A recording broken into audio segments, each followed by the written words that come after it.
সামনে আসলো, 44তম প্রিলির প্রশ্ন। এই যে আমার সামনে যে সংখ্যাটা বা চিত্রটা আছে, এখানে প্রথমে দেখার সাথে আমি বুঝবো যে চিত্র দেওয়া আছে 3টা, প্রত্যেকটাতে সংখ্যা আছে 4টা করে। এই 4টার মধ্যে আমার প্রথম কাজ হলো কোনটাকে অ্যান্সার বানাবো, সেটা হলো আমার প্রথম কাজ।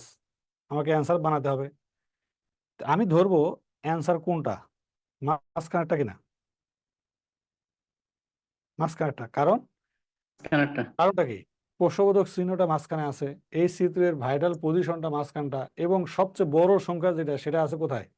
মাঝখানে। আসলে এই যে আমাদের চিন্তাটা আসলো যে আমরা প্রথমে ধরে নিলাম যে অ্যান্সার হচ্ছে 60, 48 এবং এখানেটা বানাবো।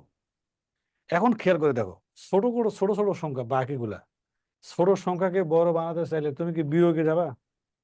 স্যার না 68 স্যার, অ্যান্সার। গুণন। বিয়োগ, ভাগ, বর্গমূল, ঘনমূলে আমার চিন্তা যাবে না, কারণ আমি জি স্যার। ছোট সংখ্যাকে বড় বানাতে চাই। তাহলে খেয়াল জি করে স্যার। দেখো, এই 5 আর 9 গুণ করলে কত হয়? 40 যোগ 3 68 হবে স্যার আর এটা। এই 3 যোগ করলে 48 57 যোগ 4 এখন পরেরটাও ম্যাচ করে কিনা look.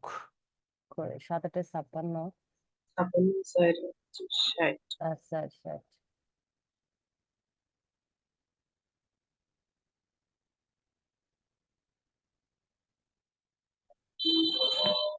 Okay, thank you very much. অনেকে আমরা ফেসবুকেও কমেন্ট করতেছি। ওকে, তাহলে এটার অ্যান্সার কত হচ্ছে? 68। গুড। 7 8 56 68। 60 আর 68।